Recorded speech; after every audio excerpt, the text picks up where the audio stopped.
Quisiera, con la ayuda del Señor, hablar de la restauración de Judá y sus hermanos.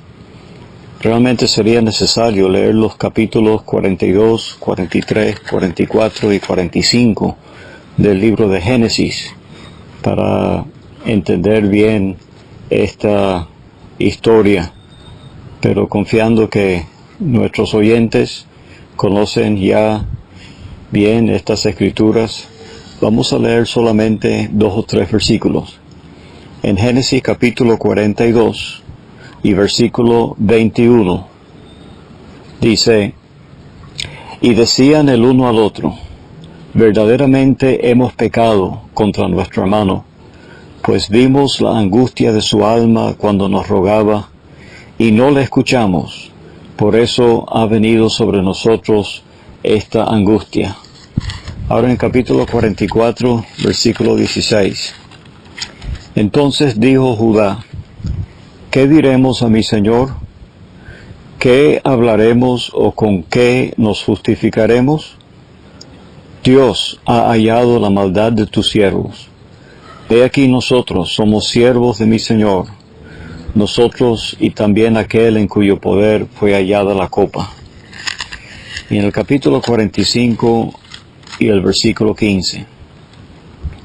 Y besó a todos sus hermanos y lloró sobre ellos, y después sus hermanos hablaron con él.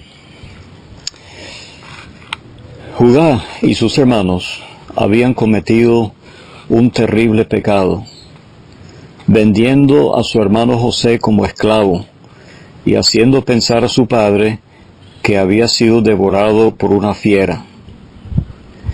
Por 22 años habían encubierto ese pecado y su conciencia estaba endurecida. Se presentaron delante de José en Egipto alegando que eran hombres honrados. El trato de José con ellos, que parece extraño, tenía el propósito de despertar sus conciencias y producir un genuino arrepentimiento. José anhelaba perdonarles y restaurarles, pero primero era necesario que ellos dieran evidencias de que había ocurrido un cambio en su corazón. José es una preciosa figura del Señor Jesucristo en muchos aspectos. El Señor es el más interesado en la restauración del creyente que ha faltado y está lejos de Él. Sus tratos disciplinarios en nuestras vidas tienen el propósito de conducirnos al arrepentimiento, para que podamos disfrutar de su perdón y la restauración de nuestra comunión con Él. Qué difícil es confesar el pecado. El Señor promete que si confesamos nuestros pecados, Él es fiel y justo para perdonar nuestros pecados y limpiarnos de toda maldad.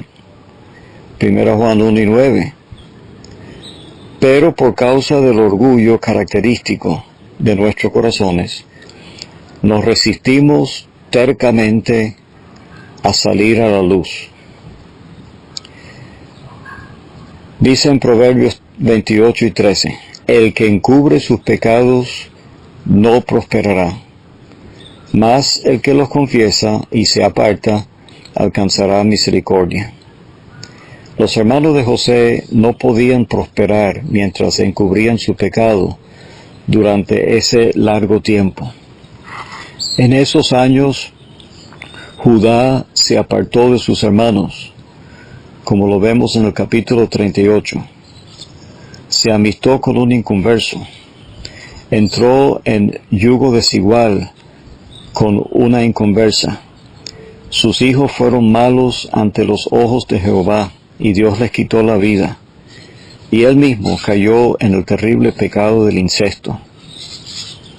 Y sin duda que el caso de Judá es solo una muestra de lo que sucedió con sus otros hermanos en ese tiempo, cuando estaban encubriendo su pecado. Vivir con una mala conciencia es un tormento. David, que encubrió su pecado por casi un año, describió su terrible experiencia en el Salmo 32, versículos 3 y 4. Mientras callé, se envejecieron mis huesos en mi gemir todo el día, porque de día y de noche se agravó sobre mí tu mano, se volvió mi verdor en sequedades de verano. Dios ama demasiado a sus hijos para permitirles llevar una vida feliz sin tener comunión con Él. Parece que, a pesar del hambre tan agudo, los hermanos de José se resistían a bajar a Egipto a buscar alimentos, como vemos por el reclamo de su padre en capítulo 42, versículos 1 y 2. Sin duda estaban tratando de evitar la posibilidad de que su pecado fuese descubierto, si acaso se encontraban con José allá. Pero Dios usó esa fuerte tribulación, el hambre, para obligarles a enfrentar la realidad de su pecado. Esta es una figura de la restauración futura de la nación de Israel por medio de la gran tribulación. Pero sigue siendo cierto que el Señor al que ama disciplina y azota a todo el que recibe por hijo. Hebreos 12 y 6. Cuando los hermanos de José finalmente descendieron a Egipto, se inclinaron ante José rostro a tierra, sin saber que era su hermano. Él sí los conoció a ellos, y como un hombre que gozaba de comunión con el Señor, deseaba perdonarles, pero buscaba evidencias de arrepentimiento.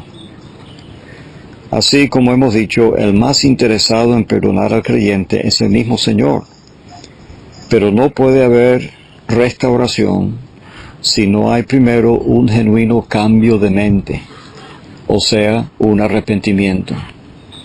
El trato de José para con sus hermanos parecía muy duro, pero era necesario, porque ellos alegaban ser hombres honrados.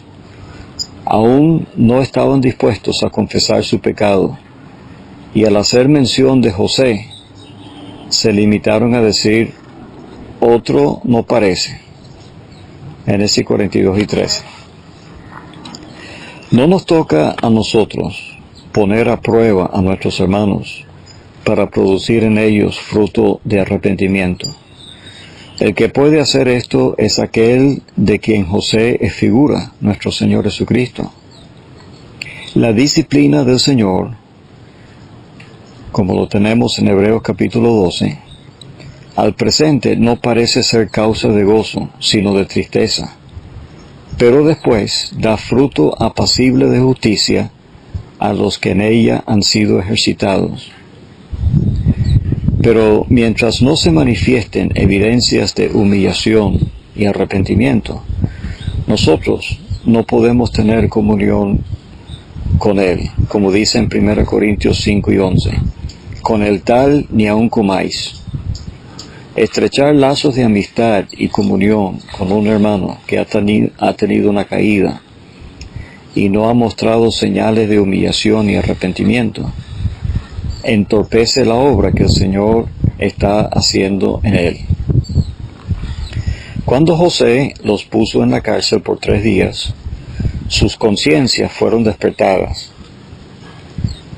Dice en capítulo 42, versículo 21, y decían el uno al otro, verdaderamente hemos pecado contra nuestro hermano, pues vimos la angustia de su alma cuando nos rogaba, y no le escuchamos. Por eso ha venido sobre nosotros esta angustia. Esa confesión privada indica que había comenzado la obra de restauración en ellos. José, sin saberlo ellos, entendía lo que estaban diciendo. De la misma manera, el Señor conoce nuestros corazones y sabe si hay un reconocimiento sincero de la gravedad de nuestro pecado. Pero ellos todavía no querían admitirlo públicamente, manteniendo aún la fachada de ser hombres honrados. Y en Rubén vemos la actitud que muchas veces adoptamos nosotros. Aun siendo él el más responsable por ser el hijo mayor, él echa la culpa a los demás hermanos. En versículo 22 del capítulo 42. Esa falta de aceptar plena responsabilidad por nuestro pecado indica que todavía no ha habido una restauración completa. ¿Qué propósito tenía José al devolverles el dinero en sus costales? 22 años atrás, Judá había dicho: ¿qué provecho hay en que matemos a nuestro hermano y encubramos su muerte? Venid y vendámosle a los ismaelitas. Capítulo 37, versículos 26 y 27. 20 piezas de plata entre 10 hermanos. Les tocaba 2 cada uno. ¿Todavía tienen el mismo amor por el dinero?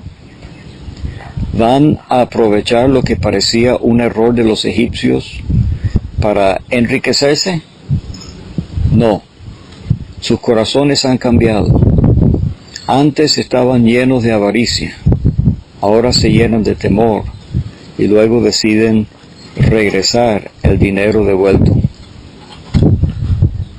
22 años atrás, los patriarcas, movidos por envidia, vendieron a José para Egipto, como dijo Esteban en Hechos 7 y 9.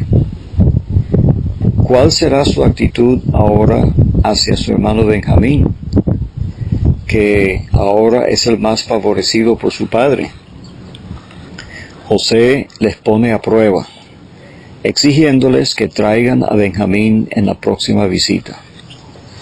La propuesta de Rubén de hacerse responsable por Benjamín fue ignorado por Jacob, quien conocía muy bien el carácter de Rubén, como le dice en su bendición a sus hijos en capítulo 49 y 4. Rubén era impetuoso como las aguas. Pero al fin, desesperado por el hambre, Jacob accede a entregar a Benjamín a la responsabilidad de Judá, que se hizo responsable por él, para que pudiesen volver a Egipto. Al llegar a Egipto, los hermanos de José todavía quieren hacer pensar al gobernador que son hombres honrados. Además de regresar el dinero devuelto, traen un presente para congraciarse con él. Podemos llegar a pensar que dar una ofrenda para el Señor o para la obra del Señor puede compensar por la falta de una franca confesión de nuestro pecado. Pero David aprendió que Dios quiere primero la confesión. En el Salmo 51 y 16 dice: porque no quieres sacrificio, que yo lo daría. No quieres holocausto. Los sacrificios de Dios son el espíritu quebrantado. Al corazón contrito y humillado no despreciarás tú, oh Dios. Después de su confesión, David pudo decir: entonces te agradarán los sacrificios de justicia, el holocausto y ofrenda del todo quemada. Ahora, sentados a la mesa en la casa de José, Benjamín es distinguido con una porción 5 veces mayor que cualquiera de la de ellos. ¿Qué van a decir sus hermanos? ¿Le van a tener envidia como lo tuvieron de José cuando su padre le dio una túnica de diversos colores? Gracias al Señor por el cambio que José pudo ver en el corazón de ellos. En vez de envidiar a Benjamín, se alegraron en la presencia de José. Es una buena señal cuando podemos alegrarnos con sinceridad al ver cómo el Señor ha bendecido a nuestros hermanos aún más que a nosotros. Pero aún falta una confesión abierta y sincera de su culpabilidad. Y José planifica la ocasión para propiciar esa confesión. La copa hallada en el costal de Benjamín fue la gota que rebosó el vaso. En vez de seguir su viaje de regreso sin Benjamín, todos vuelven con él a presentarse delante de José. Judá, como el vocero de todos, expresa una confesión franca y clara. Entonces dijo Judá: ¿qué diremos a mi señor? ¿Qué hablaremos o con qué nos justificaremos? Dios ha hallado la maldad de tus siervos. He aquí, nosotros somos siervos de mi Señor, nosotros y también aquel en cuyo poder fue hallada la copa. Génesis 44 y 16. Hace 22 años no les había importado vender a José para ser un esclavo en Egipto. Ahora el gobernador les ofrece la oportunidad de regresar a su padre y dejar a Benjamín como un esclavo en Egipto. ¿Qué van a decir a esto? Judá fue el que había dado la sugerencia tan vil hace 22 años de vender a José para ser esclavo en Egipto. ¿Qué cambio se ha efectuado en su corazón? Ahora está dispuesto a quedarse él como esclavo en Egipto en vez de Benjamín. Él dice: te ruego, por tanto, que quede ahora tu siervo en lugar del joven, por siervo de mi señor, y que el joven vaya con sus hermanos. Está demostrando que se ha efectuado en él una verdadera restauración. Pero falta algo.